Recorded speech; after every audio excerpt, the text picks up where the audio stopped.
back to reliability and survival analysis. And I just realized, we have limited time. So there are certain things I consider for modern data mining, machine learning, you have to know. There are two parts. One is what we call tight data, okay? And the other one is called, tight data means that things happen at the same time, okay? So you have two events happening at the same time.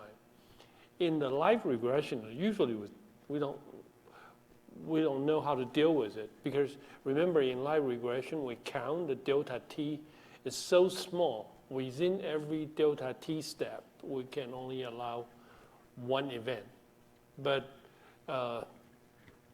PHREG allow you to have tight data. And the most important thing is that they allow you to have approximation of the tight data, okay? So that's the first benefit I would like to get into, I'll turn around, do the tight data later and talk about time dependency. And the time dependency means that originally we only have like category or variable, and how old are you, how much money you have, and so on.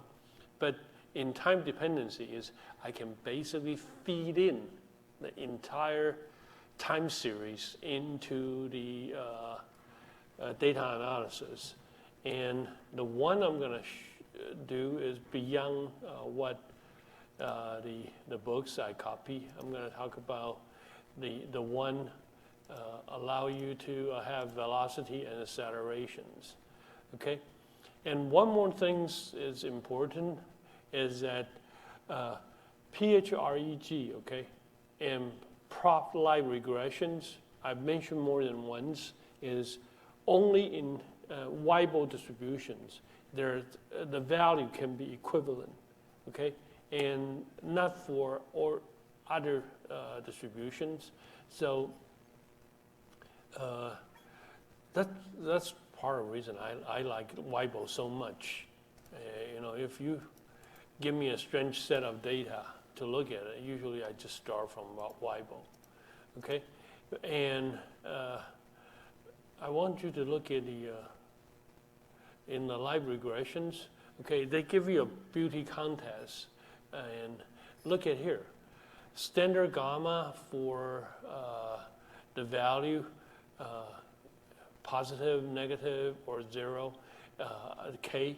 The shape, okay, of the gamma hazard functions is look pretty converge, top down converge, bottom up converge, or zero, okay? And other hazard functions, if you look at it, okay, the hazard function for Weibull, okay, it can be increasing, decreasing, or constant. And so Weibull, you can have the enough, here, what I'm trying to say is, let me see.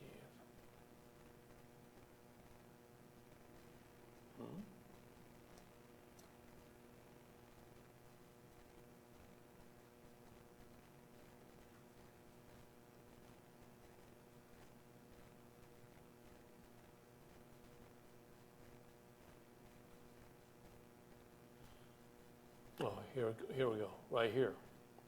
Okay, and just intuitions. I would like you to look at it. Okay, first look at the log normal and log logistics. Okay, chapter 4, page 71 and 72.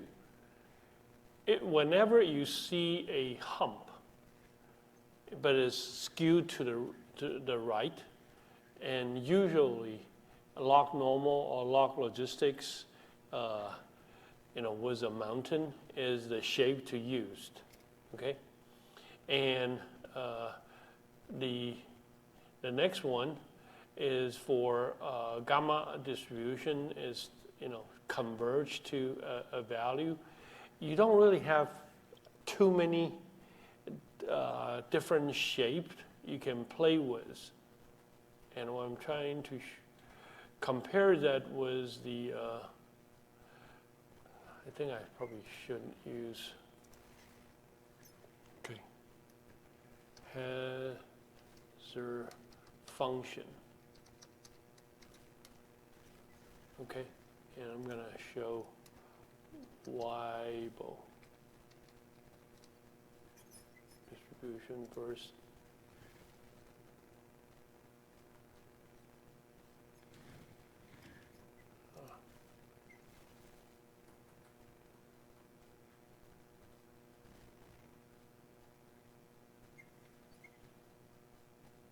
Okay, here's a good hazard function. Look at the Weibull hazard function. I can have the hazard increase over time. Means what? The older I get, the more the green one, the hazard shape function is greater than 1. I get older, I become more and more the hazard increase. So that's kind of what geriatrics type of problem, right? Heart attack, heart disease, and stuff.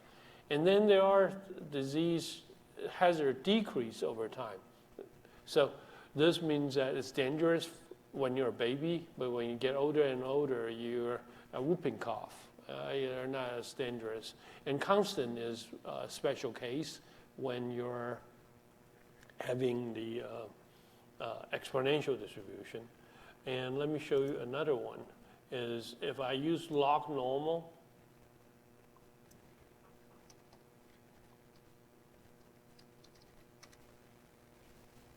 and the hazard function, okay, it just, hazard increase and decrease. Use the log normal, log logistic.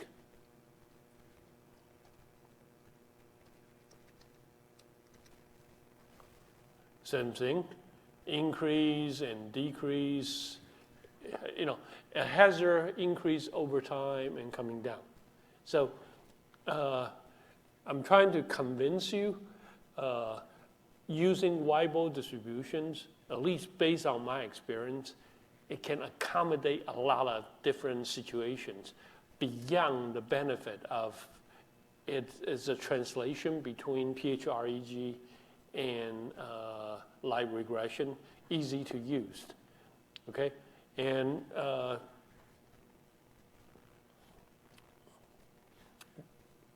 even you later on decided, oh, I can try something else. Weibull still a very good entry model for a lot of things with a lot of flexibility, okay? And my experience in industry, a lot of times people show me something, I want to get things done quick. Weibull is always the one to use at the beginning, okay? And let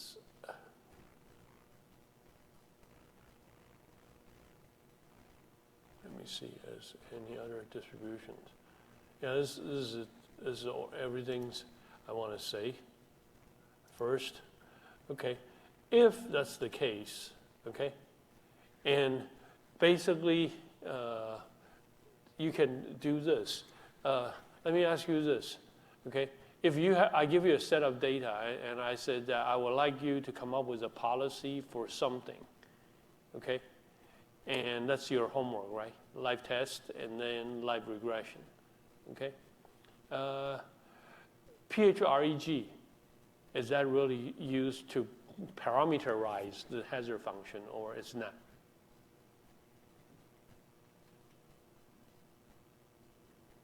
Based on what we learned so far. Live test is beauty contest. Hey, what does it look like? And so what kind of distribution we're going to use? Live regression, we actually parameterize it based on the shape. PHREG do we really care about the shape of the hazard function or anything? In reality, I don't care. All I care about is to, saying increases our increased risk or increase that our decreased risk. Drink one bottle of wine is good. 2 bottles, how much any exercise is good, but how much exercise will be,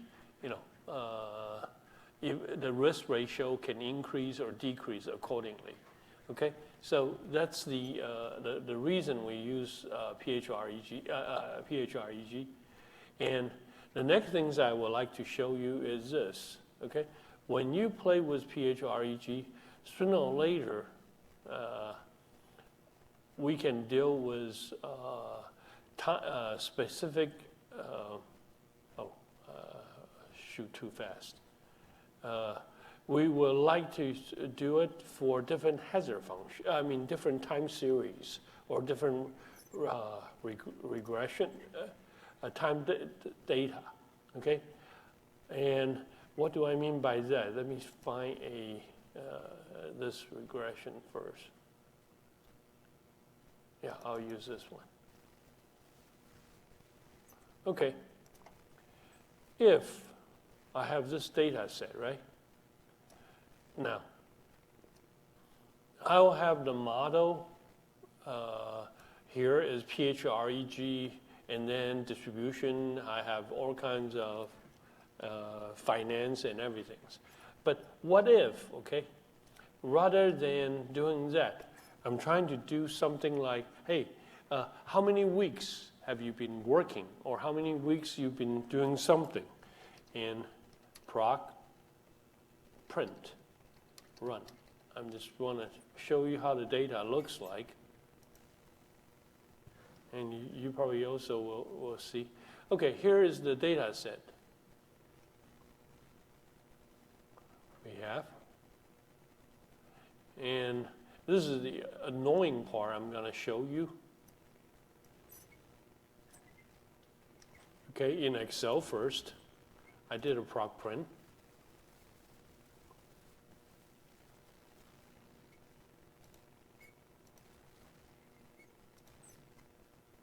Okay, I'll paste first. Okay, so for every subject, if you look at this, here's the week, subject 1, subject 2, when they get arrested, and then what education they have. So those variables are, we cannot do too much about it. And after that, I have the employment record, right? Right? See the employment record. Am I working first week? Am I working second week? So I have a bunch of employment record. Okay? Let me just look at the employment record. You can do this by, let me insert one.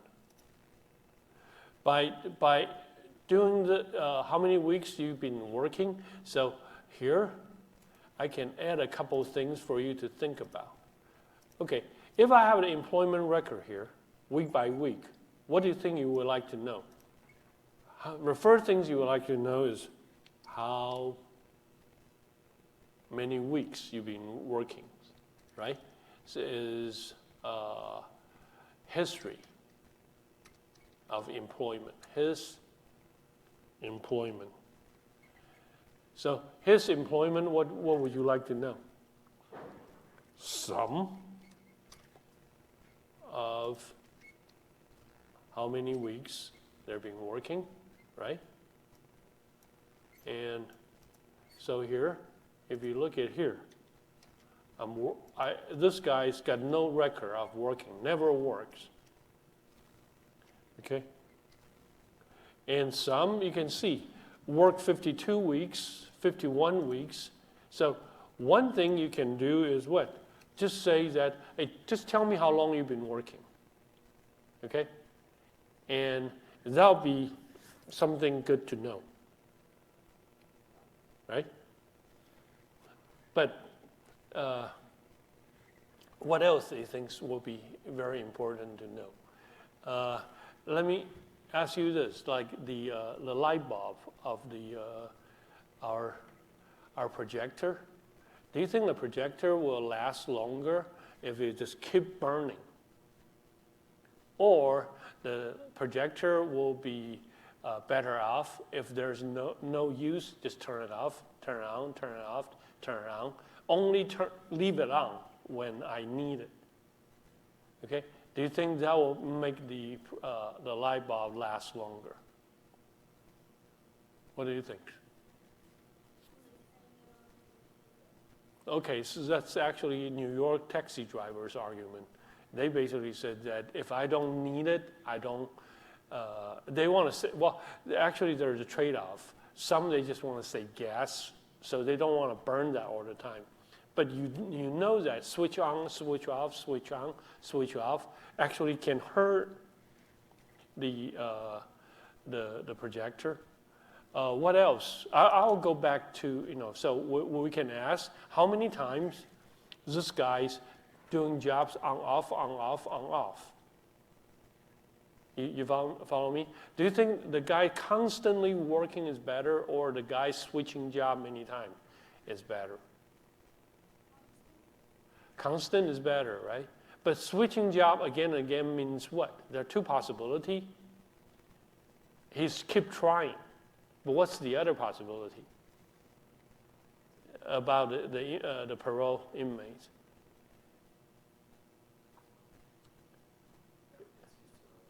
It just couldn't handle the jobs and get fired, and then try it again, right?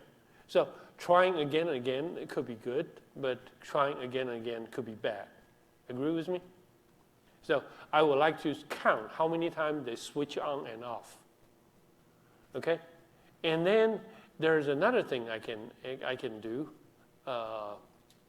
Is not switching on and off, is accumulate the switching on and off. What will be the other things you think will be interesting to know for this? We should focus on those people get arrested. Is the week he got arrested, his working? Well, here, let me ask you this. I have two candidates here. One, okay, got arrested. No, both got, well, let me put it this way. One, this week, he's working. The other one is not working. Do you think that if he's working, the likelihood he will get into trouble is less than the current week he's working is less likely to get into trouble? So you would like to check, what is his current state? And the other thing will be what? 2 weeks before, 3 weeks before he got arrested, is he working or not working? Do you guys think that it could be statistically someone, the number of weeks before the arrest, working or not working, significantly predict this or not? It could be. So now you guys see where the time series is going to play a role. And so the time series can be used in many different ways. And here just about the employment, but let me give you something different to think about. Suppose that I don't have the employment record, okay? But I have the engines of an engine running high up. So I have an RPM record, hour by the hour. So I have an RPM, first hour, second hour, for the last 3,000 hours, okay? So have you guys watched Ford versus Ferrari, the movie? Okay, then I'm not gonna get into that. But sometimes the reliability of the engine depends on. So let me just. Let me do it the other way. I can make this easier.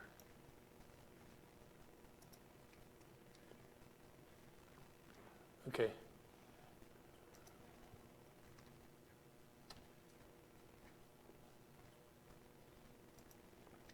plus 1. Okay? So, control. Let me fake the record and then put it over there, okay? So let me fake the record first so you guys can see this. So RPM week by week. So first I'll create a time every hour by the hour.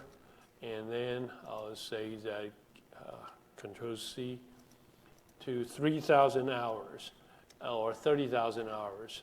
And I will tell you guys, this is the same problem the Chinese is facing right now.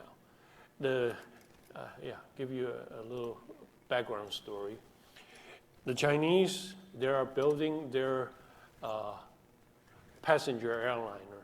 So most likely they're gonna compete, well, at least they wish they're gonna compete with the Boeing and the Airbus, the European market. And what's their number one concern? They don't have a good engine. So they're using the engine, they order engine from United States. And do you think they would like to have their own engine? How hard to build an engine, a jet engine?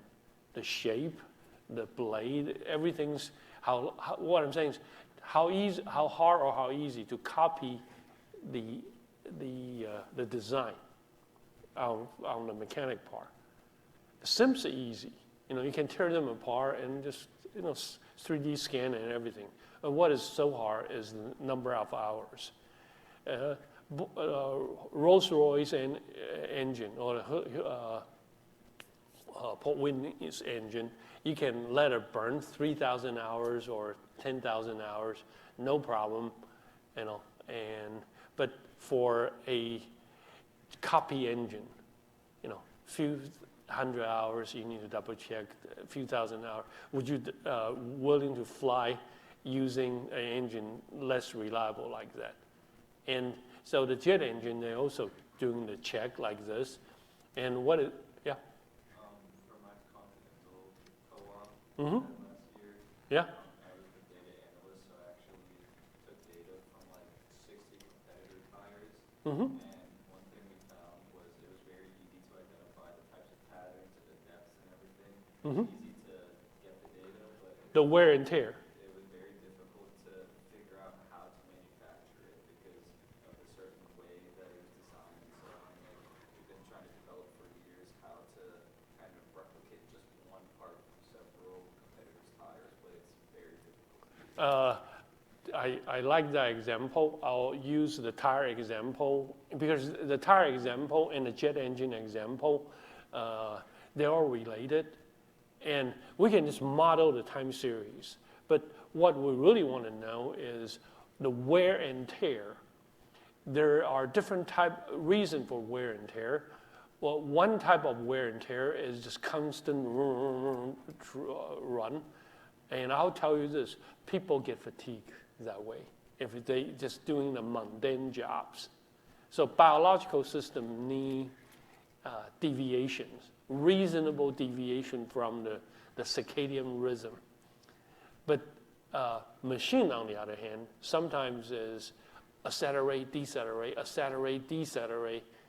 That ruin the tire, ruin the bearing of the engine or the blade of the engine. Sometimes it's not the acceleration. For tire, it's the jerky movement. And I'm going to show you how to model the jerky part.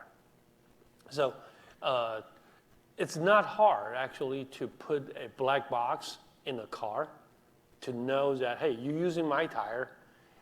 What is your driving pattern? High speed, low speed, or freeway, local road. And you can have a sports tire and you use it on a Texas back road. You ask for troubles. But you could also have a really nice 4x4 pickup trucks tires, but it's not going to perform well on I-40. So you can have the record of that and then model the time series I'm going to talk about here. What is really hard is that civil rights groups, one time, they they come out against, we put a black box on the trucks. Why? Because now if there is a car accident, insurance company on both sides will say that I would like to have the black box. I would like to know, are you accelerating, decelerating? What was the driving pattern, very, very jerky or smooth before the accident happened? That's exactly what I'm trying to do here in saying that I know you have good education, you have finance, for the parole case, you have all the marriage, all the right stuff.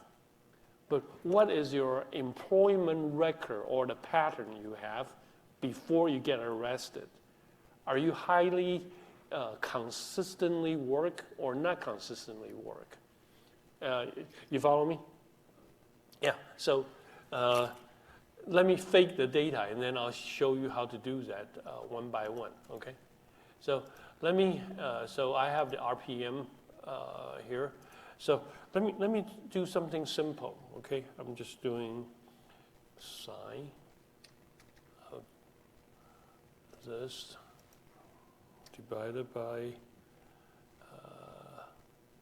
1,000 times pi and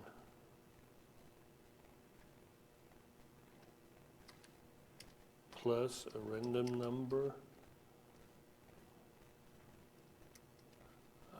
Let's see if that looks good. Maybe the random number is too big, divided by 10. I'm faking my record, okay? And then let's just have this times 1,000. Okay, I have it done. No, I'll use 10,000. Okay.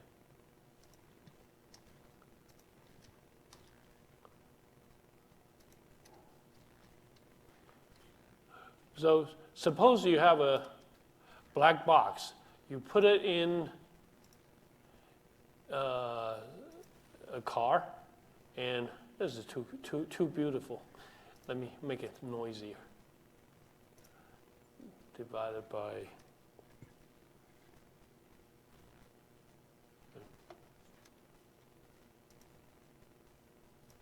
divided by 3. Okay. So generally speaking, there are some up and down of a pattern here, right? And so let's just say that this is the record of the RPM or the record. So you can tell accelerate, decelerate, accelerate, decelerate. So Victoria, you're the one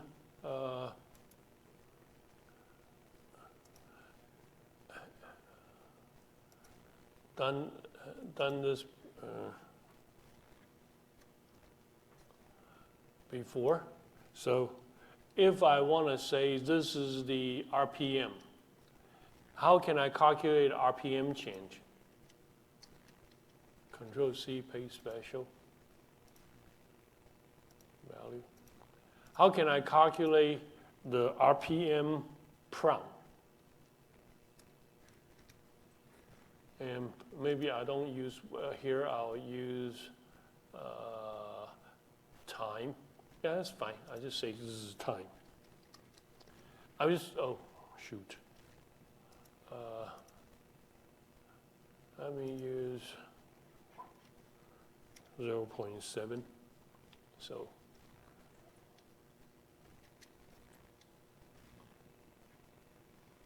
okay. So here's my time. Okay?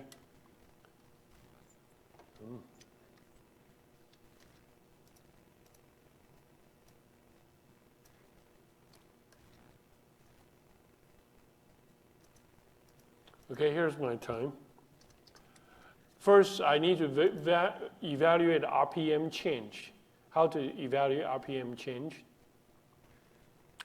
Using upstairs, downstairs minus upstairs. that is my RPM change, right? But since I need to say that this is RPM change over time, so I need to use the current time minus the previous time. Okay? Agree?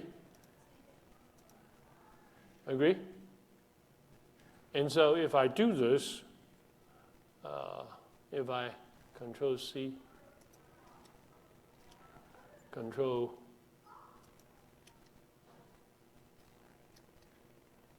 V, okay, then I would like to plot it so you will see that I did it on purpose using sine cosine curve, because if I'm using sine cosine curve, you know what? Sine derivative should be cosine, right? But this is very, very noisy, just up, down, this. But if I reduce the noise level, okay, what do I have before? No, I don't want to do that right now. What I can do is having this, but can I have a smooth of the velocity? So I can use every 5 frame, take the average of the velocity. And if I do that, I probably need to stop right here. Okay? What 5 did you, or what the average and why? Okay, because this is very, very noisy. I don't see the pattern. So what I did is taking an average of every 5 frame. Because I don't want to just model a random number. I want to model something I can use. Okay? So what I'm saying is that if I look at this guy, okay, it get compressed into a less region. But let's go back at this. I'll say this is too noisy to figure out a pattern. So what should I do? I will first smooth the data. So I will first take the 5 frame. Okay, I'll do the average of the 5 frame, and then take the finite differences.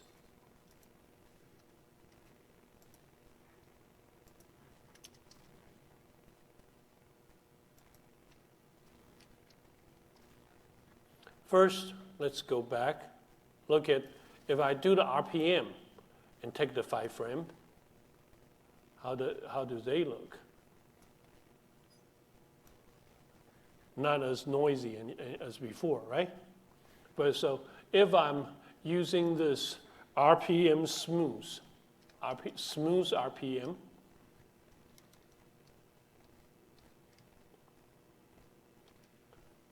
and then insert, I'll do a smooth RPM. No, I'll use the notation. I would call it RPM smooth.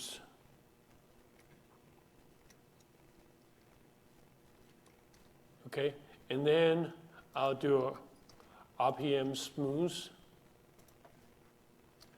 finite differences. So I'm still doing the same thing. Downstairs minus upstairs. And time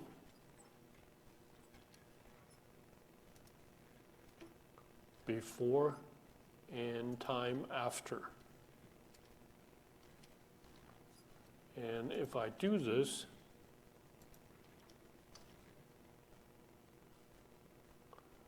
okay,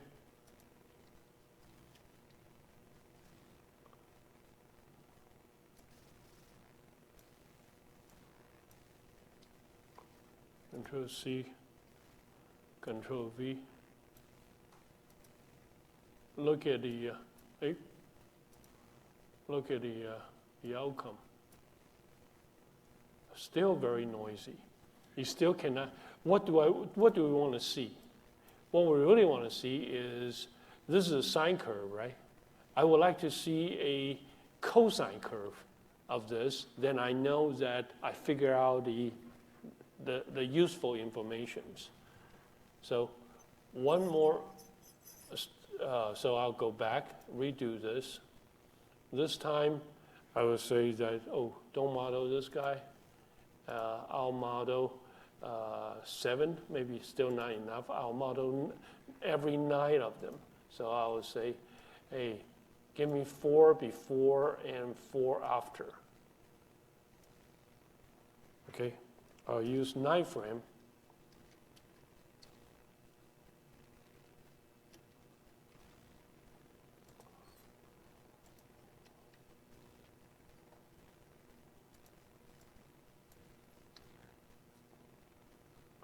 And if I use 9 frame to do the average,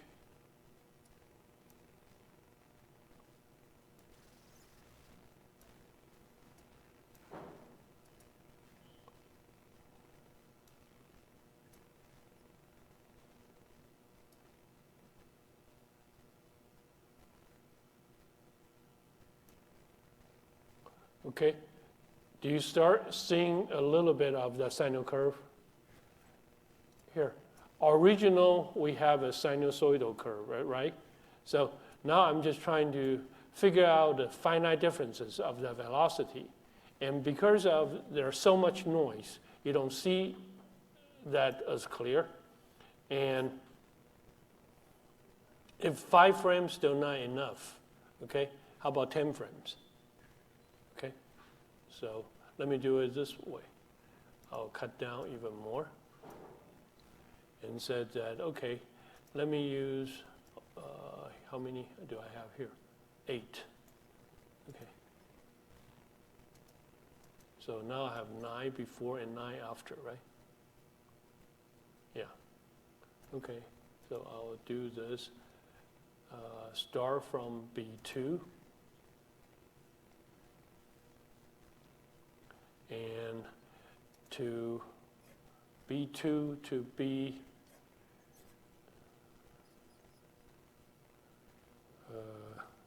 B19.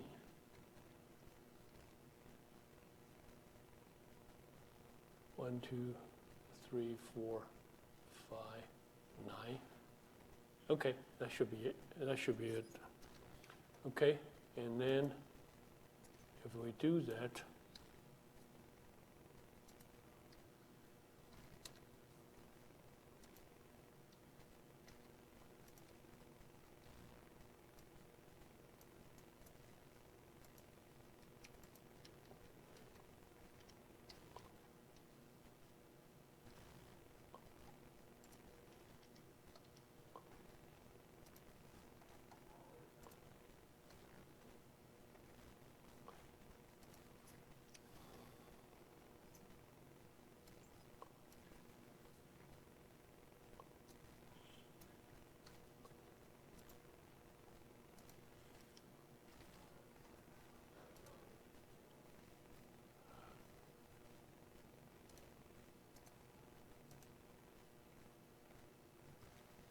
can you guys see the velocity pattern is getting more and more? Okay? Yeah. So let me redo this. This time I'm just using regular sine of A2 divided by 1,000 times pi. Okay, and then plus a random number divided by 100. So I make this really, really clean. Okay, so now you see, if I have a very, very clear signal here, right? You see the noise of the velocity is really, really clean here. Okay, so first thing about time series, before you play, you want to evaluate how clear is the signal. And usually if your signal is not clear, you need to smooth it until it's very, like this one. I don't smooth much. I take the average, moving average, and here, just based on your physics 101, would you consider if this is the RPM signal and here is the velocity, do you believe me? It's reasonable, right? Crossing zero around, when you're reaching the top, the derivative crossing zero. When you reaching the zero, it's the bottom. And when you're reaching the bottom, it's crossing zero. So that's a very clear velocity. So the first things, whenever people talk about time-dependent data, basically you talk about time dependency, okay?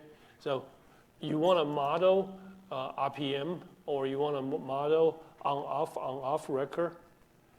The first thing is plot it. See how noisy is that stuff. Here, if you have your engine run, accelerate, decelerate day after day, most likely car is a lot better than jet engine. Airliner, they like to keep their airplane in the air to make money. So the engine is keep running. They don't put it in the hangar for overhaul unless it's necessary. And that's why I still think that Boeing and Airbus still got some time to some leading competing edge compared with the Chinese products right now. But on the other hand, okay, if you're talking about a car, the tire is in every day. How many hours do you think a regular truck driver will drive their trucks? 8, 10 hours. If they do more than that, they're gonna get ticket, right? So if you have the record of the accelerate, decelerate, all you care about, the first thing is to model the velocity, okay? And next, okay, how to model acceleration. Anybody know how? Double dot. Double derivative, so you can do double derivative. If you want to do double derivative, you probably will say that, I need 3 frames, right? Or the rate of change of these 2 frames. There's another way you can do this. It's not using the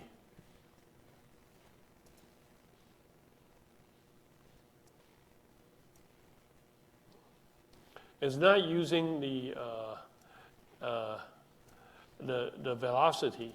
You can use your original data to do that. So how to use that? People watch me. I'll do this.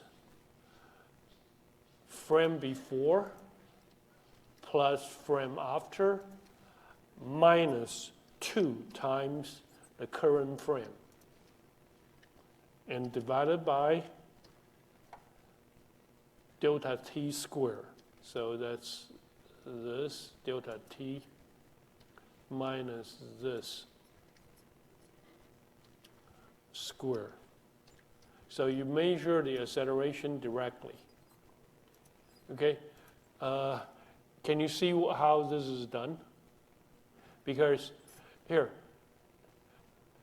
if one differences, 2 differences, here, let me use the PowerPoint to show you where the approximation coming from. That's just simple finite differences. Okay? Here. Originally, you would say that I'll use RPM before. Let's just say that I'll use RPM of 2. Let me do it this way. T plus dt minus RPM t. And this whole thing divided by dt. That's your RPM prompt. Agree? Agree? And so now if I want to do RPM double prompt, okay, and let me show you how this is done. If I want to do RPM double prompt, what I did is plus RPM t minus dt minus 2 times RPM and dt to the power a square. Okay.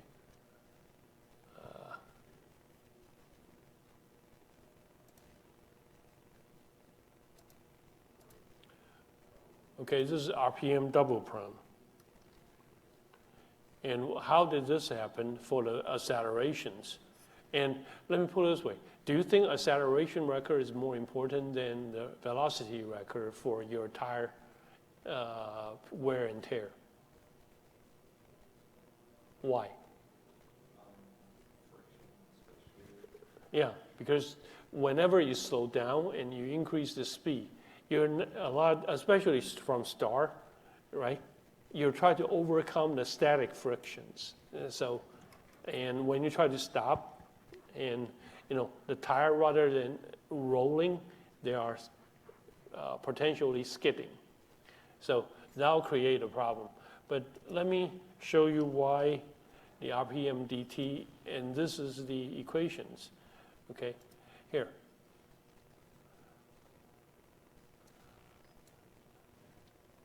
This is the velocity, okay? And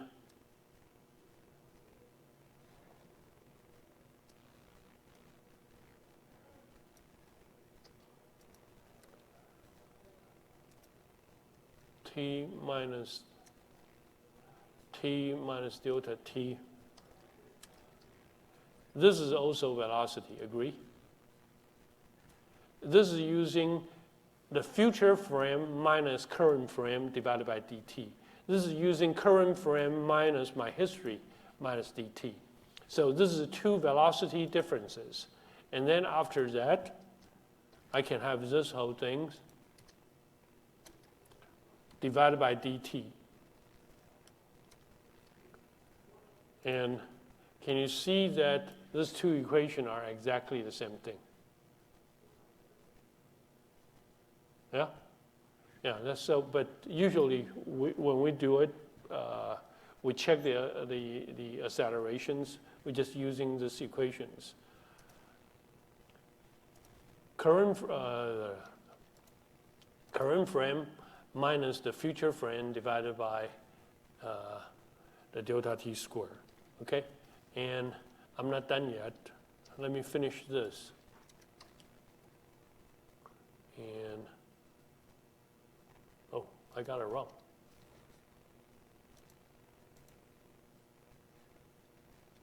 Okay. C is my raw data, right?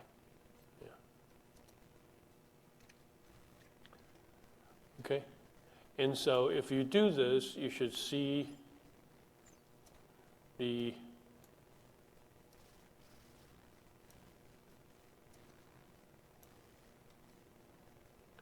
acceleration profile.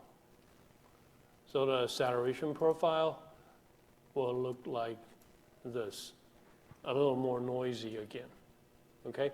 But if you smooth it, you'll make that clear again. In reality, if I really want to just show you the math, I just make this extremely small. You don't have too much. See here, my acceleration become clean again. So the smoothing got a lot to do with how noisy is your data. If you got a bad sensor, you need to do a lot of smoothing. But if your sensor is really accurate, there's not much noise, then your finite differences can work by itself. Okay? But why I mention this is I encounter people in the past writing everything's very, very nicely. And I said, oh, so this is a good senior design. But once they start running the experimental and with the PHREG, nothing significant. And I said, how come?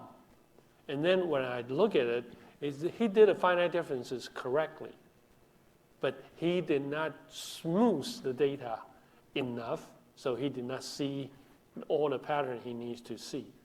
Yep. Are you able to smooth data live for like? Well, there are people using damper. Then there are people using 2 sensor or 3 sensor and let them take the average to cancel out each other. You ever heard noise cancellation? Both the earphone using noise cancellation. Do you know how that works in physics? Huh? No, not white noise. It's intelligent noise. They did this with a Huey helicopter. You probably watch a lot of old Vietnam War movie. The veteran always complain about, they said that in their nightmare, they still can hear the Huey helicopter thump, thump, thump, thump, thump noise.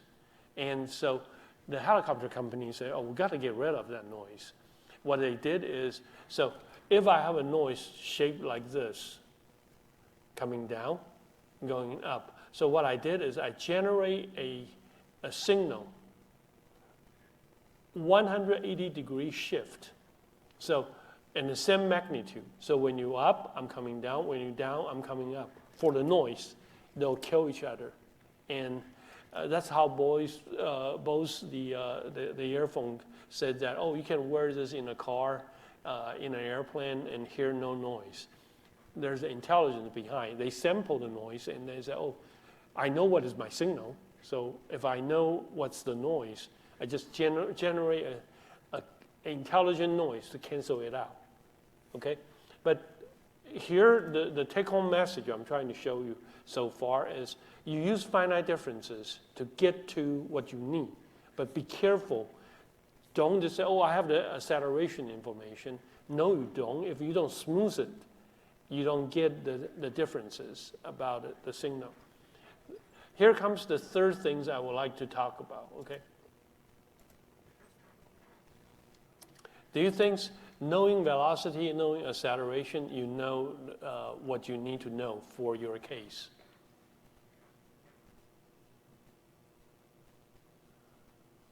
Not necessarily. How many of you have car sick? Victoria, do you have a car sick when you were a kid? You never experienced a car sick? I know if you ask a little kid, okay, how they have car sick, usually you can check the parents' driving behavior. If the dad accelerate, decelerate a lot, changing lane a lot of time, that will generate very, very jerky movement.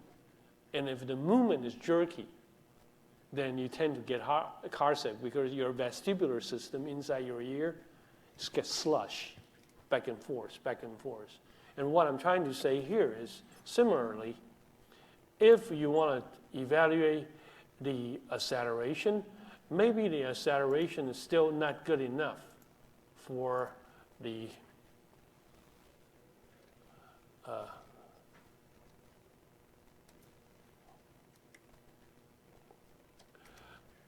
hey, what happened here?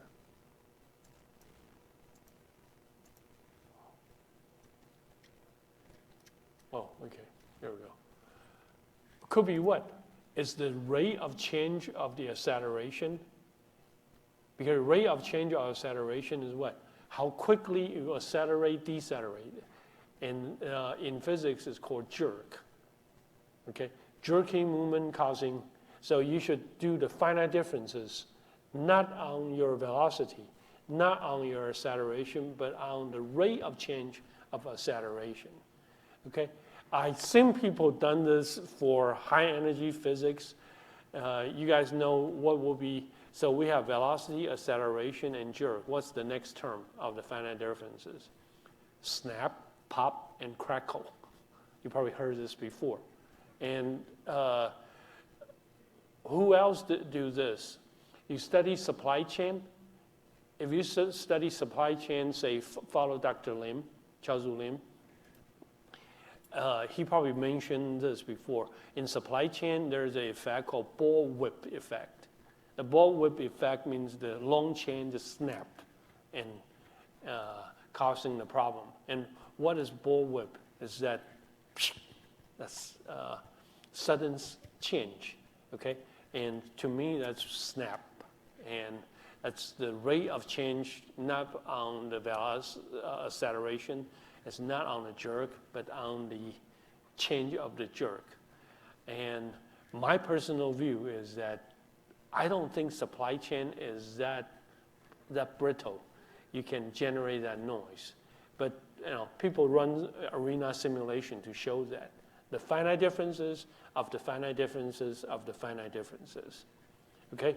So do I make you visualize what is the velocity acceleration now? Okay, so now we're going back to our prisoners data. So here is another thing we can do. So let me just do one. Okay, you can do this using Excel, no problem. So for example, if let me use the last subject. It's easier because the last subject works 32 weeks. So here's the last subjects. Okay, let me view split. Okay. So this is week. He works 32 weeks. So one thing you can do is what? Using current weeks minus last week's. Okay? And then, too much.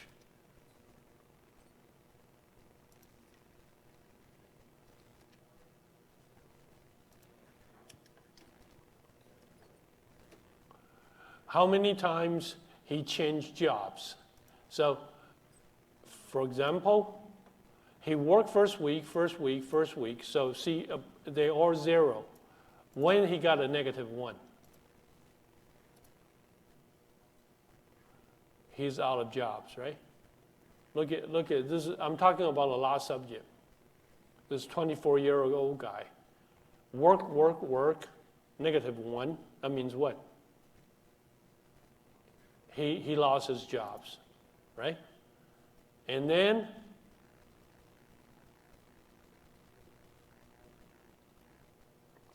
why here is 1? He regained his job back.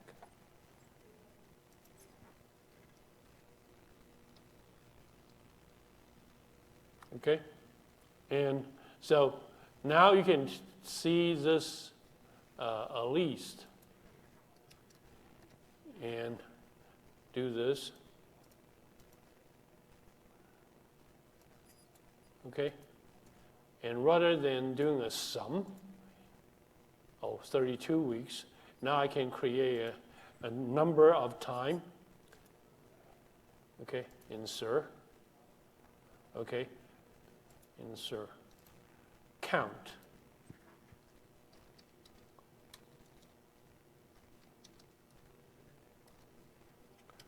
Lost jobs. And count. Gain jobs using finite differences. And so here, all you need to do is just count equal to count. Okay? 1.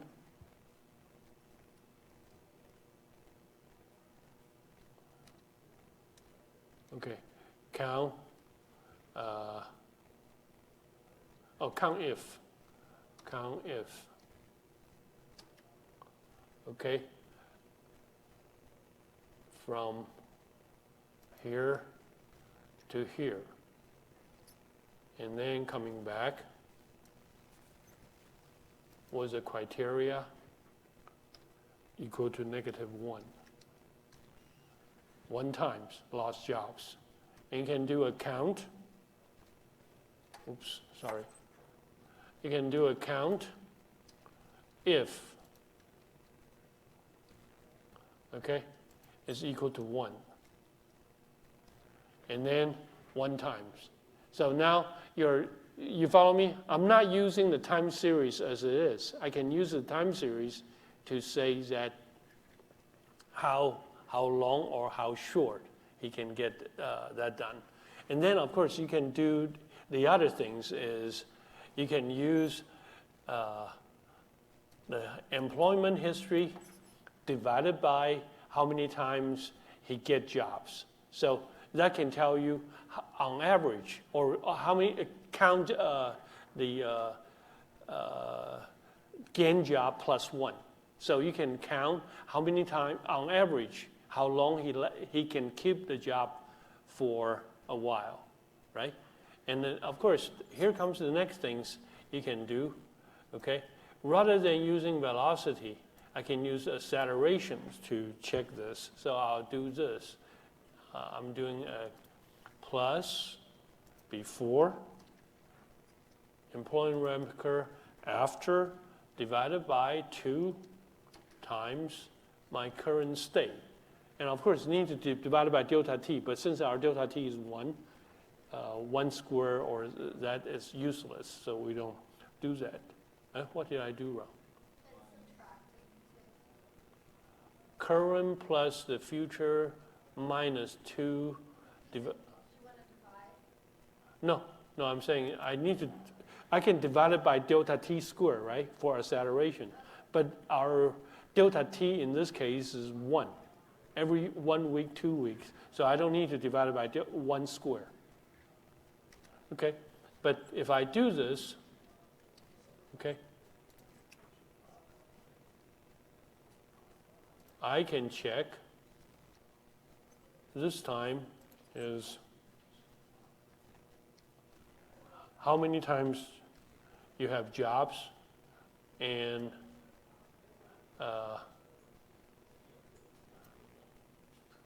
lose jobs. Okay, so now you can do a count accelerations rather than count loss or gain. Okay, and I hope you guys can visualize the example you just talked about. The tire wear and tear history in this employment record on and off jobs.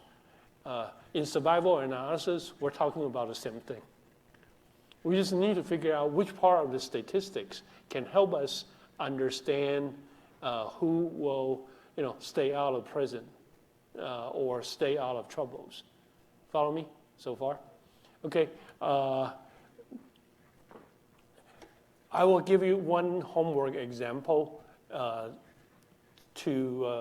after you turn in your one, and I'll get into this employment record one to look at it. But I hope you can visualize it. This is quite important for reliability or, how you use your mechanism.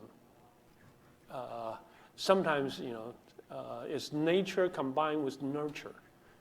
You have a bad body, and the way how you use it is pretty bad, then it's not going to be good. Well, I'll add one more. For your tire example, the payload is important. If the payload is always uneven, one side is heavier than the other, front is more heavier than the back, and you load it so hard, and your shock and struts are not good, then the tire just keep having what kind of load? Vertical acceleration load. Then the jerky will become even worse. Okay? And yeah, if I'm doing your co-op, okay, I'll probably will say that don't just give me the tire. I want to know the behavior related to that. At least I would know who's the driver. And then I should ask, on average, how many hours you use the car, and highway traffic, street traffics, traffic hours, at night or driving in daytime, hot temperature, cold temperature. Yeah. Right. Some of our tires exploded because it was too hot, used for too long, so they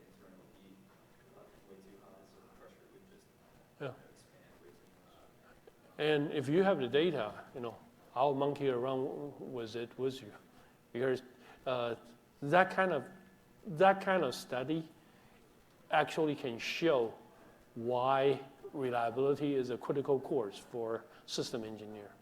Okay, see you next time.